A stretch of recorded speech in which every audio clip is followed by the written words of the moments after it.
Hey everybody, welcome back. Change your perspective, change your awareness, change your life. I'm Dr. McLean AF, hashtag that felon doctor, here to talk a little bit more about my journey and what I've kind of come through and what I've realized. And a big realization that I had, for those of you who know or don't know, there was a time I was suicidal. No, there was a time where I had lost the will to live.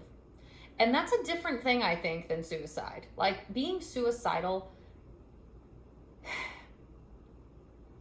because I don't want to like upset anybody in the psychological universe here, but I do want to say that like I had suicidal ideations. The idea that it would be so much easier to commit suicide. I had like visions of myself slicing my arms in the shower, in the bathtub. Like it was not the best. I'll just go through a little bit of my timeline because I've been in a 5-year winter, okay? From February 2018 to February 2023, I have been in a very dark, depressing season. And that started when I first sent my first nude picture to this kid, right? And that was in February 2018. And I like knew instantly I had made a mess I wasn't gonna be able to clean up. Like I knew I was completely screwed. I won't go into how I knew or why I knew, I just knew the trouble was on the horizon. So from February 2018 to October, the beginning of October 2018, I was living a double life. And the stress on somebody who doesn't normally live a double life, who's not comfortable being secretive, I was in that May and that June, I could not get my head up off the pillow, did not want to go to work, right? September, my cat had passed away traumatically, and that was like the first thing I'd ever unconditionally loved. So like by October, I was not okay, right? It was 8 months, February to October is 8 months of very crippling sadness. And I thought I thought I knew depression. Then my mugshot went viral. I got arrested. I was humiliated. I was embarrassed. I felt unsafe. I was scared. I was everything under the sun. From October to April of 2019. And that's when suicidal ideations came in, where I was like, oh my God, like I'm not gonna be able to live through this. Like I am fucking mortified. I am a pariah in the world. Like this is just not gonna work. And so I would be like in the bathtub and I would just be looking at my arms like, you know, I could end this now. Like I could just fucking do it. And what actually helped me with that, honestly, I'm not kidding, is I had to get a tattoo. I got a tattoo right here of my sign, my sun sign, Aries. And this 20-minute tattoo, basically, in that moment, kind of saved my life because I'd stopped looking at my arm for harm and started looking at it as a reminder of like, I'm here for a reason. I'm here for a season. Like there's nothing that you do that's bad, that is that bad. Like you didn't kill anybody. Like you sent a picture. Like, okay, it's gonna be okay. Like you're gonna live through this, right? And I was trying to convince myself, honestly, sort of, that I would. Not to mention, juxtaposed to like that awful, horrible time of my life, my sister is getting married. So I'm planning all these things for her, not even knowing if I'm gonna be at any of them or if I'm gonna be able to go to any of them. Like it was horrific, right? So that was suicidal ideation. I was like, April 2019 comes, I plead guilty. And I plead guilty thinking and hoping that the judge, when it comes time to possibly convict, is going to be like, yeah, that's a bit much. Like my hope was in the judicial system, like an idiot. And so July comes. That did not happen because I didn't find out until later that wasn't even an option. The minute I pled guilty to that crime, I was basically convicted of it. I just didn't know. I found out from a law enforcement officer in 2021 when I was like visiting in New Jersey. He was like, yeah, that statute, the judge couldn't have done anything about it. I was like, what? So that hope that I had completely shot to shit. But I like got to go to my sister's wedding. That was all fine. Okay, cool. So from April to July, there was like some little levels of hope, which is like false hope. I didn't know then what I know now, but that was false hope. I had false hope I was going to be able to go to the University of South Carolina to pursue a PhD. I had false hope that maybe the judge was going to not charge me with that sentence. I didn't know then that it was false hope, but it was. So that was really tricky, because when it all came crashing down, when I was not only convicted of that felony that I thought was completely unfair, but also not allowed to go to the University of South Carolina because of the felony charge, I lost will to live. Because at that point, from February 2018 to August 2019, everything had just been getting heavier and heavier and heavier. And I was still trying to hold on to any like modicum of hope that I could possibly have. August 23rd, 2019 hit, and I was like, I have nothing to live for. And also, I have lost the will to live. And this is why back to the beginning of this, why I said I think it's a little bit different. Being suicidal is like, I have nothing to live for. Committing suicide comes when you lose the will to live. And I'm actually not just taking this from my own belief system. I'm also in the process of reading Viktor Frankl's Man's Search for Meaning. Viktor Frankl was a Holocaust survivor, and he also a doctor and a psychoanalyst, and he or psychologist possibly, and he writes this brilliant treatise about what goes on, or what went on. And one of the things he says is that suicide occurred when people looked in their reality and lost the will to live, right? Like that was the difference between living and dying for a lot of people, was like, anyway, I don't want to get into it too much, but when they couldn't see a future, and also all they saw was their terrible present, that's when the suicides would occur. And so I have experienced that, because I was like, there's nothing to live for in my future, because I've been sentenced with a life sentence and I've got nothing left to look forward to. And also, I have no will to fight or to try or to figure it out, right? And all this to say that what I found out, what I want to share with you, and I apologize for taking so long to get here, is what came out of that moment, right? And so what came out of that moment when I was suicidal, no, not even suicidal, I was making my suicide plans. Like, it wasn't what I had been. It was different. Like, it was just, okay, this is what I'm going to do. This is when I'm going to do it. This is how I'm going to do it. I need to make sure I die. I have to make sure nobody finds me that is close to me. I have to do it on a day that's not close to anybody's birthday or holiday. Like, you have no idea all the things that I was like, getting ready to buy, getting ready to do. Like, the only problem was I had no will to live, so I couldn't get up off the floor. And so I was living at my mom's at the time, which was part of the issue, right? Like, I'm back in my mom's house. I'm a failure to society. I'm a pariah in society. I have no reputation. I have no prospects. I have no money. I lost this job that I absolutely adored and was very good at. Like, what am I going to do, right? Like, no friends at this point because everybody left me. I'm a complete, like, embarrassment. Like, what am I going to do with my life? Nothing. Fucking nothing, right? And if you've never been there, and oh, by the way, I'm a felon and a sex offender, right? If you've never been there, I hope to God you never get there. But it is awful, and I wouldn't wish it on my worst enemy. I really wouldn't. So I lost the will to live. I'm laying on the floor. I can't get up for like 3 days. My mom obviously notices. She comes in, and she lays on the floor with me, and if you've heard this story, you know. And she snuggles up in my arm because I can't move. I'm like catatonic, dude. And she's like, if you kill yourself, I will die too. And I remember I couldn't even cry, but like tears just started trickling down my face. Like, I couldn't even exert the will to cry. I could barely exert the will to breathe at that point. That was how heavy and painful it was. Like, if I'm thinking about it, I'll get upset again, so I don't want to do that. But it was bad. And so I was just like, tears just flowing, because this woman has given up everything for me and for my siblings. So I was like, oh, fuck, I can't die and I don't want to live. What do I do?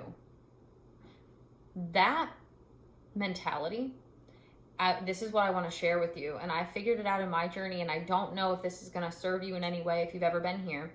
But I realized that saying no to death actively does not mean you're saying yes to life actively. Because I didn't, and I haven't. I'll tell you truthfully, like, for the last August 2019 to now, so 3.5 years, for the last 3.5 years, I've said no to death, but I have not said yes to life.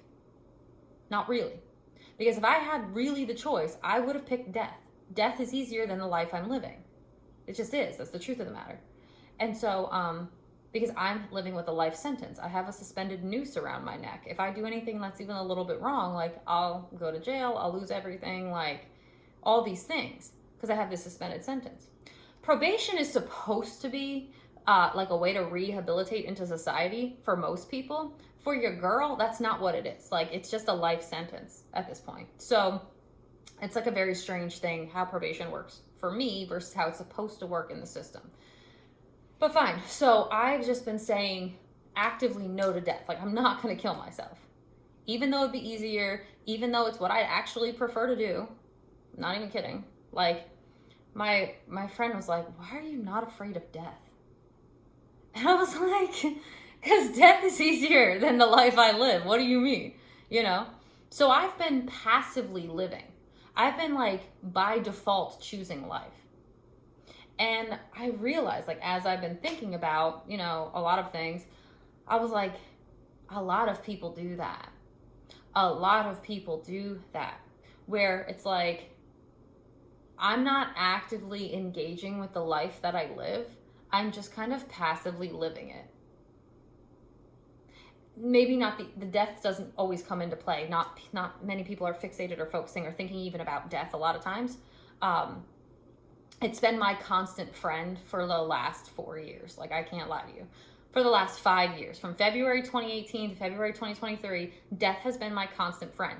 That's not surprising, actually. Anytime you're in a winter of your life, which I have been, death is a companion there. And go back to the seasons. I have a series called Seasons on this channel that will talk about the seasons of life in our personal lives. Winter is always a death season. It's always an ending season. Our life is always a series of cycles and seasons. And so we all go through death seasons, you know, where things about us die, or, you know, jobs that we had die, or something, you know, like, it need not be the literal form of death. It can be metaphoric. I have had an emotional, mental, spiritual death for the last 5 years. I don't wish it on anybody, honestly. A lot of growth has happened there, a lot of change has happened there, but it has been heavy and it has been hard. And even as things grow, right? Like, if you think about a tree in winter, it's still there, it's still growing, but it looks like it's dead. It's not, but it looks like it's dead. I'm like a tree in winter, right? I'm waiting for this to happen, you know, the spring to come. And I don't know if you noticed, but I actually love this thing behind me, this artwork behind me, because I feel like it's an apt metaphor for me, honestly. That's why I've got it, guys. Because it's like this dead-ass branch that's like all fucked and crooked and like completely warped and completely fucked, but it's still trying to produce something beautiful. You know, it's still trying to be something like helpful and like blossoming and blooming that gives like life to other things, right? That's why I love this fucking painting, because I feel like it's a symbol of myself at this point, honestly. And so all this to say, just because you haven't said yes to death does not mean that you have said yes to life. And I am living proof of that. Even as I wake up and like try to help people and like try to be an example and trying to like use my own stories to help people that are going through things, because everybody goes through things, right? Even as I do all that, still in all, it doesn't mean I'm actively choosing life. It doesn't mean I'm actually seeking joy. It doesn't mean I love what I'm doing all the time. And like, I know the difference because I loved my classroom. Like, I loved being an English teacher at the school where I was an English teacher. I always said I would have never been a good English teacher elsewhere because that was more like a university. Like, it was the classes that I taught, the students that I taught were so high level. It was like teaching at a university level. We called it, the name of the school, university, because it was not even like all 1,600 students had lunch at the same time. Like, it was a university. And I mean, it still is. It's one of the most prestigious schools in New Jersey. You can look it up. It's like one of the most prestigious schools in New Jersey. And it's one of the most prestigious schools in the country, actually. It's a great school. But I always said, like, I wouldn't be able to teach anywhere else because, like, the concepts, the things I get to talk about here, I wouldn't be able to do elsewhere, right? But all that to say, at that school, in that classroom, magic happened. I was good at my job, and I loved my job, and I loved my students in a very platonic, non-sexual way, by the way. And so, like, please don't insult me by thinking otherwise, okay? One infraction for thousands of students. That's not, there should have been no infractions, let's be honest, but those kids were more attracted to me than I was ever attracted to them. Let's be fair, okay? So, all that to say, I know what it is to be joyful in an occupation. And my mentality, which isn't true and not fair actually, but this is what I was thinking for a long time, is I'll never be that happy again in a profession, so I'm just going to settle for the rest of my life. Now, of course, that's not true, actually. That's certainly not true. I'm sure whatever I end up doing is going to be just as joy-filled as that was. But there was something special about that, because my whole life, all I'd ever wanted to be was an English teacher. The only things I like to do, guys, are teach story and tell story. That's it, okay? That's all I like to do. I like people because they're full of story. I like people's stories because they're real. I like literature and fiction because it talks about life. You know what I mean? Like, I like the Bible because it's a collection of history, his story, lots of books, right? Like, I just like those types of things. Story is what, in my world, makes the world go around. All right, story's all we got. And so for me, I always wanted to be an English teacher. So I knew that, like, I knew what joy was. Like, I've experienced joy in my classroom. Like, every day, loved getting up and going to work. It was a labor of love. It wasn't hard. Since that, and there was a lot of grieving. There was a lot of loss. There was a lot of mourning. There were a lot of things I had to mourn. And the one that I still actually really haven't even touched is the loss of that profession, is the loss of that job. And I actually just had a former student who's now like 25. I mean, all of my students are 22 and older. Like, they're all in their 20s and 30s. Like, they're getting engaged and married. And I'm like, what the hell, guys? Like, knock it off. One of my students and I were having my former students and I were having a conversation because he's going to get his master's in creative writing. He was asking me about poem. We were talking. And he was like, you know, we were talking about loss and like communal loss versus like personal loss and all these things. And obviously, like, me getting like lost from that school district came up. We were talking about it. And when we were talking about it, I was like, damn, I haven't even fully mourned that loss, because there were just so many other losses. My freedom, my reputation, like, just so many things at that time. You know, like, I was like, I can't even process all this loss. The loss of my safety, like, that was awful. And so, all this to say, I don't want to get too much into my own stuff here, guys, but all this to say that just because you are living, it does not mean you are actually thriving, enjoying. Like, you're not living just because you're alive. If you are in a life where you feel trapped, you're in bondage, dude. You're in death energy. You're not in freedom. As somebody who lives in bondage and who's working always to be as free as possible, despite the confines, I can tell you the truth of this, guys. I really can. Obviously, you know I can. And so all this to say, very important thing here, guys. Just because you say no to death doesn't mean you say yes to life. It's really that simple, and it's really that difficult, honestly, because it's like, well, how do I say yes to life? You know, how do I say yes to life? How do I love the life I live, et cetera, et cetera? And that is a whole different topic for a whole different day. And if you want to talk about it, I'm open for one-on-one coaching. I might be doing single sessions as well as like longer sessions. So just drop a comment or find me on my socials and message me. The academy is open for the community, not for the semester, just for the community. So that link is also below. You can check that out. And I will probably bring you a couple little bit more snippets into my journey. Hopefully it's not too depressing for you. Just remember, you hearing about it might be depressing, but I've lived it. So if I can handle it, I know you can handle it, right? I hope this is helpful for you. I wish you the best always. I hope you're enjoying the channel. If you like what you're hearing here, like, subscribe, grow the channel, tell your friends, and I will see you guys on the next video.